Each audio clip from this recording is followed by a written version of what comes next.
근데 이거 깍TV 하시는 지가 얼마큼 되셨죠? 저희 지금 한 1년 된 것 같아요. 1년 동안 네. 젊어지셨죠? 또 좀 이상한 매력이 있지 않아요? 저는 사실 여기 와서 촬영할 때 한 일주일치는 웃는 것 같아요. 제가 이름으로 웃긴 거 얘기하면 한 10분 동안 장난 아니게 웃길 수 있는데. 그럼 저 잠깐 나가 있을까요? 바리톤 디트리 피셜 디스카우라고 네, 슈베르트 다 녹음하신 분인데 어떻게 할게요? 디스카우, 데카우. 이 소나 저 소나. 올해가 소해해라서 제가 오늘 특별히 이걸로 디스카우, 말씀드릴게요. 데카우.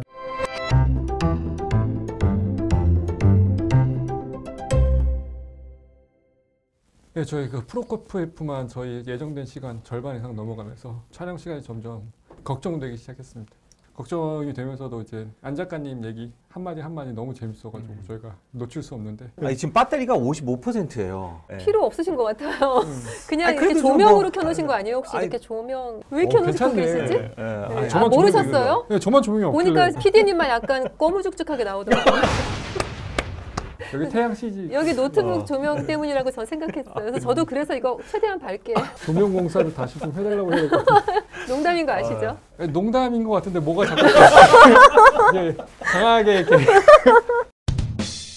이번에도 마찬가지로 이 작곡가에 대한 설명은 지휘자님께. 이 라벨이라고 하는 작곡가를 설명할 때는 항상 같이 설명을 해야 되는 작곡가가 있는데 바로 데뷔시 이 작곡가거든요. 이 두 작곡가가 인상주의 작곡가라고 저희가 이제 학교에서도 배우고 프로코피에프처럼 1900년도를 넘기신 그런 두 작곡가인데, 두 사람을 이렇게 좀 비교를 하자면 데뷔시는 조금 자유로운 영혼, 그러니까 어떤 형식의 틀에서 벗어나서 자신의 어떤 그런 색채감, 그런 음색을 연구하는 그런 작곡가였고, 라벨은 어떤 틀 안에서 고전적인 틀, 그다음 형식 그 안에서 이제 색채, 자신의 어떤 그런 거를. 여기서 또 이제 소개해야 될 그런 화가 두 분이 계세요. 모네하고 마네입니다. 모네의 그림을 보면은 랜드스케이프, 풍경.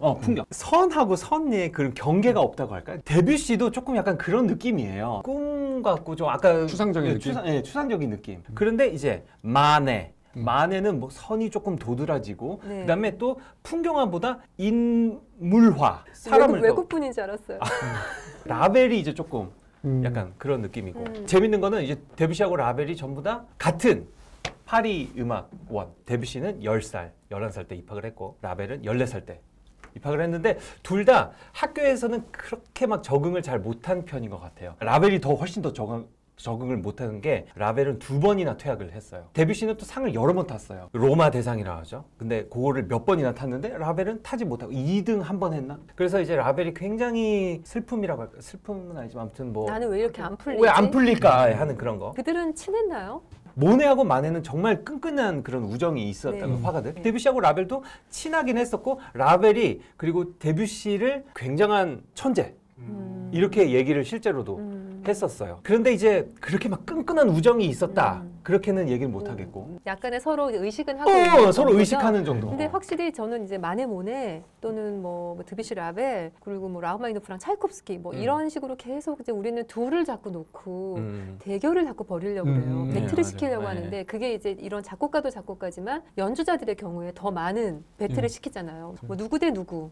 이거를 사실 대중은 엄청 좋아해요. 환호하는 거죠. 뭐 로마 시대 그 글래디에이터 그것처럼. 네, 이건 대중이 원해서 이렇게 하는 거지. 사실 그들은 각자 자기가 작곡할 이 자기의 일들에 바빴다고 저는 생각해요. 근데 대중은 자꾸 매치를 시키는 거죠. 네, 그래서 자꾸 화제가 되고 회자가 되고 계속해서 어떤 이슈를 만들고, 이건 우리가 하고 있어요. 드뷔시 같은 경우는 여자 관계로 바빴고 가장 나쁜 남자로 드뷔시를 딱 박아놨거든요. 아, 진짜로요? 네, 뭐 오늘 드뷔시 얘기를 많이 할 건 아니지만 슈만이나 뭐 그런 사람도 있잖아요. 아니 뭐 상처를 한 명한테 주는 것과 여러 명한테 주는 것 차원이 다르죠. 라벨 음악은 이제 저는 이제 피아니스트니까 확실히 피아노 곡에서 선율이 분명하게 인지가 돼요. 그 선율이 인지가 분명히 되는 상황이 이 사람을 인상주의라고 굳이 해야 되나 하는 생각도 들 정도로 이때는 이렇게 윤곽선을 흐려야 뭉개져 있어야지 인상주의 회화잖아요. 그쵸, 드뷔시를 우리 연주할 때는 사실 맨 왼쪽에 소프트 페달을 많이 밟아요. 그래서 이제 음색을 이렇게 뭉개거든요. 근데 라벨만 해도 확실히 덜 밟아요. 그렇죠. 근데 그건 큰 차이가 저는 있다고 생각해요. 오케스트라 곡도 마찬가지예요. 그림 비교가 확실히 그래서 정확하긴 하네요. 네, 그래서 들으실 때 데뷔시 음악을 들을 때 모네,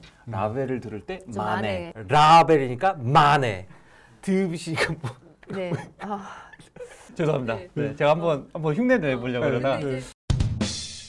이 라벨하면은 사실 이제 본래로 유명하고 그 다음에 뭐 전람회에 그린 편곡 찌간느도 유명하고 죽은 왕류를 위한 빠바느 그렇죠. 피아노 네. 너무 좋죠. 그런 곡들 정도가 되게 유명하고 사실 네. 이게 어미고이는 네. 그렇게 유명한 곡은 아닌 아기자기하고 네, 이쁜 아니죠. 곡이죠. 그래서 이 유명하지 않은 곡은 또 이제 자료가 별로 없기 때문에 안 작가님께 부탁을 드렸습니다. 라벨의 이 어미거이 모음곡은 동화라는 건 어렸을 때 읽는 건데 이 어미거이 모음곡은 사실 우리가 누구든지 오케스트라 연주로 들을 수 있는 동화책인 거예요. 동화의 15가지 스토리를 모아놓은 모음곡이고요. 라벨이 처음에 이거를 피아노 폴핸즈라 그러죠. 우리가 보통 말하는 연탄.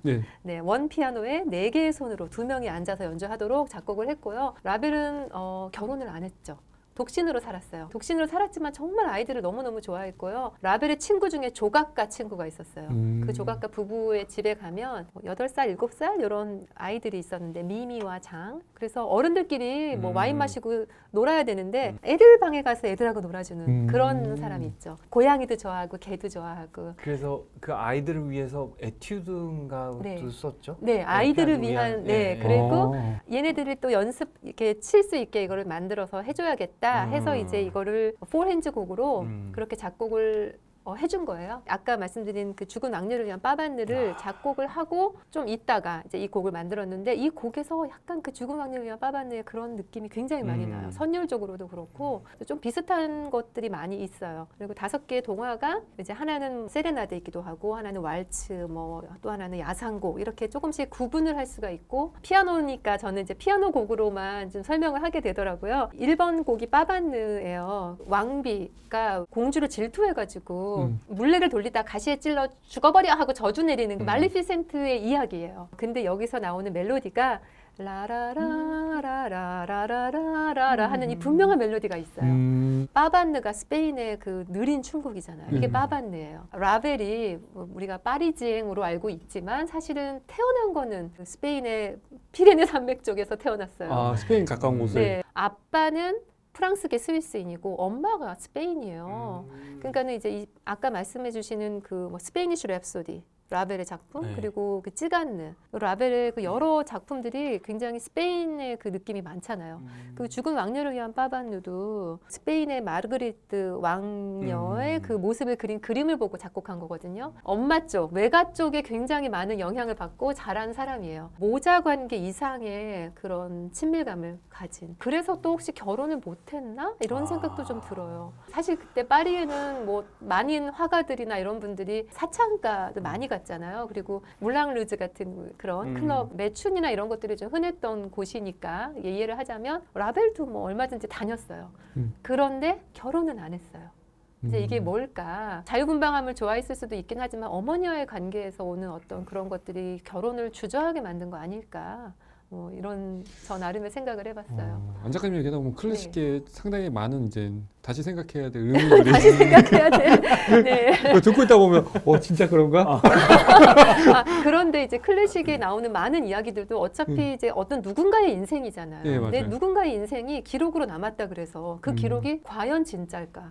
과연 신빙성이 있을까 하는 거죠. 뭐 예를 들어서 클라라 슈만 같은 경우는 이제 제가 책에서도 썼는데 피아노에 재능이 너무 많으니까 이 아버지가 얘는 이거 분명히 대단한 피아니스트가 될 거다. 비록 여자지만 아마 이렇게 될 거라는 걸 알았어요. 그 당시는 왜 다들 일기를 썼잖아요. 네. 아빠가 부르는 대로 써야 했어요. 아. 일기를 포장을 벌써 하기 시작한 거예요. 나중에 그 일기가 막 발견이 나중에 된다거나. 세상에 발견돼서 역시 클라라는 어렸을 때부터 대단한 아이였어. 이게 나오도록 아빠가 이렇게 종용을 해서 아빠의 꼭두각시 인형처럼 살았어요. 근데 그러다가 나쁜 또 슈만한테서도 또 막 그랬지만 우리가 알고 있는 여러 기록들, 자료들, 편지, 일기 있는 그대로일 수도 있지만 사실 아닐 수도 있는 걸 생각했을 때는 우리가 이렇게 아무리 자료가 나오고 기록이 나오고 누가 뭐 전기를 쓰면서 밝혀냈다 어쨌다 해도 또 역시 그 사람의 인생은 밖에서 아무리 들여다봐야 알 수가 없다는 게 제 생각이에요.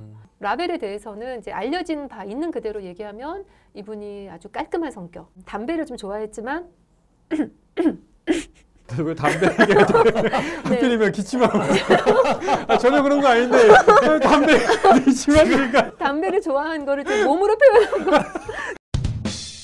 저희가 흡연까지 얘기했네요. 딸이 네. 그점 뭐죠? 네, 담배를 이제 많이 피우지만 사람은 워낙 깔끔하다 보니까 향수를 또 프랑스 사람들이 또 맞아요. 향수도 많이 뿌리잖아요. 향수병, 조그만 거 이런 거 있잖아요. 그리고 남자인데 막 화장품 바르고 좀 그런 사람, 뭔지 아시겠죠? 아주 깔끔한 그런 사람이고 이 아버지가 프랑스계 스위스인인데 시계공이었어요. 시계 만드는 사람. 시계공. 스위스가 시계잖아요. 예. 시계 장인들 요거 아주 섬세한 네. 작업을 해야 되잖아요. 라벨의 음악도 그림에 이렇게 들여다보듯이 섬세하게. 그리고 또 조그만 소품들을 좋아한 거죠. 그래서 아주 작은 거. 그리고 라벨의 집에 뭐 일본식 정원을 꾸며놓고 방도 조그맣고 그리고 라벨이 키가 150이었대요. 되게 작네. 그 시기에도 되게 작은 키 아니에요? 많이 작죠. 어쨌든 간에 사람은 되게 멋쟁이였고. 이 얘기를 왜 했을까요?